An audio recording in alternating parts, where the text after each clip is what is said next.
The year is 1857.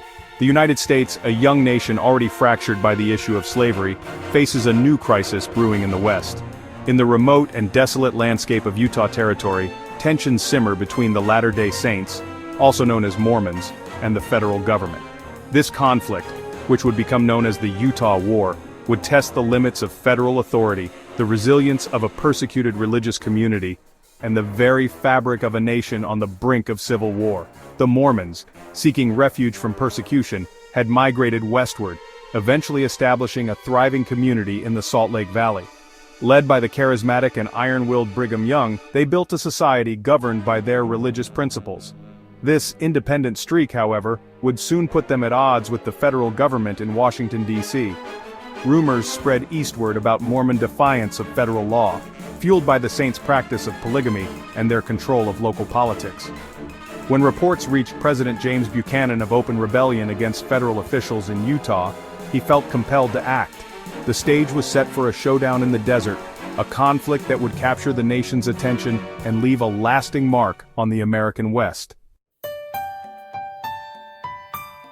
To understand the roots of the Utah War, one must delve into the complex relationship between the Mormons and the federal government.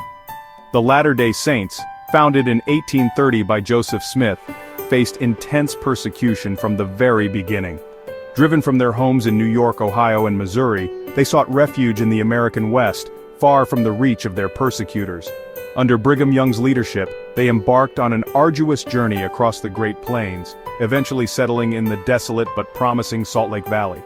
Here they carved out a thriving community, transforming the arid landscape into a fertile oasis.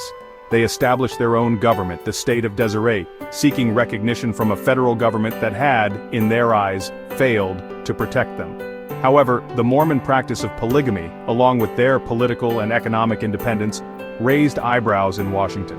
Critics viewed these practices as a direct challenge to federal authority and traditional American values.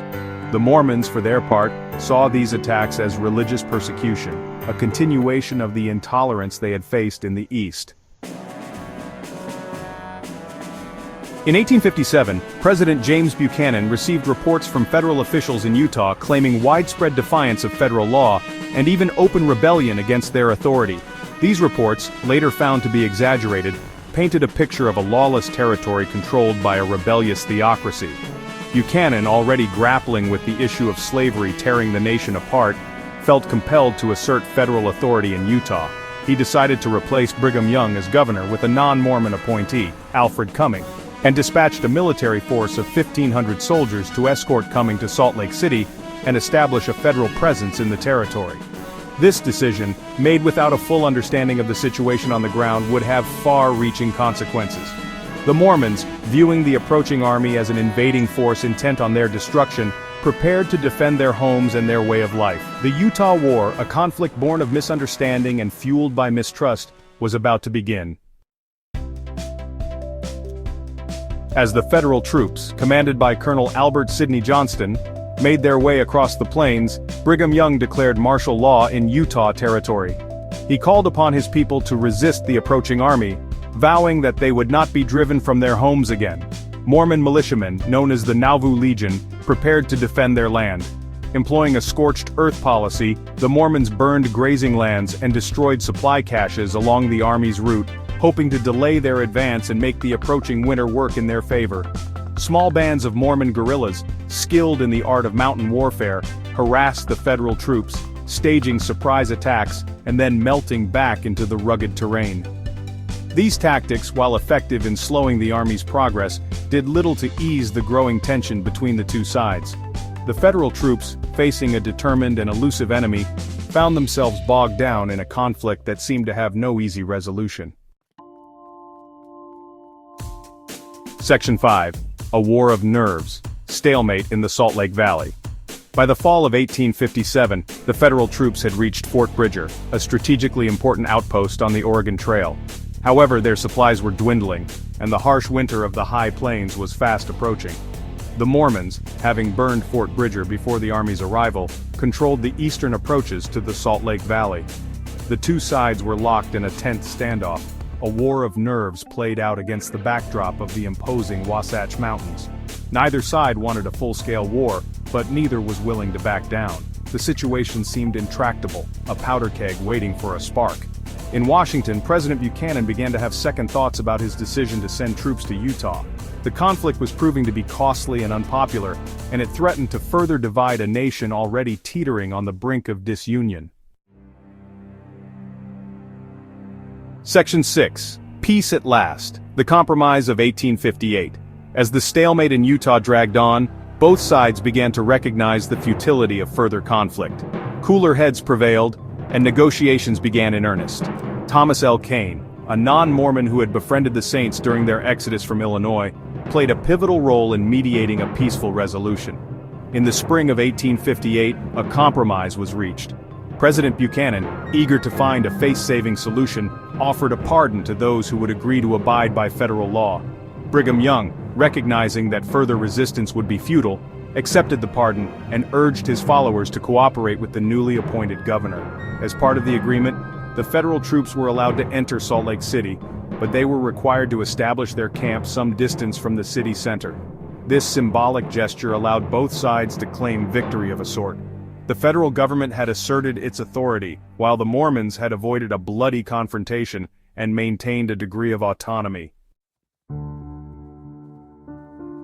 Section 7. The Aftermath. Life in Utah after the war. The Utah War, though brief and relatively bloodless, had a profound impact on the relationship between the Mormons and the federal government.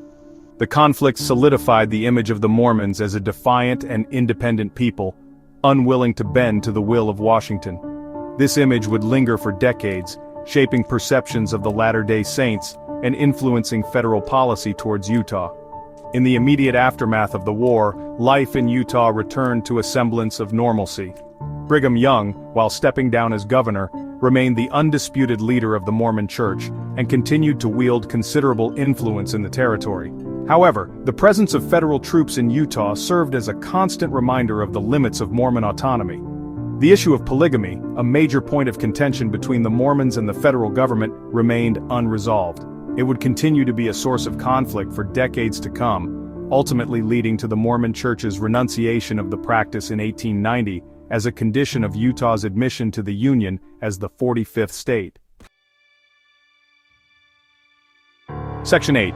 The Utah War's Legacy, Federal Power and Mormon Autonomy. The Utah War, though often overshadowed by the looming specter of the Civil War, stands as a significant chapter in the history of the American West. It highlighted the challenges of integrating far-flung territories into the fabric of the nation, and the delicate balance between federal power and local autonomy. For the United States government, the conflict served as a reminder of the importance of asserting federal authority, even in the most remote corners of the nation. It also exposed the logistical difficulties of projecting military power into the vast expanse of the American West.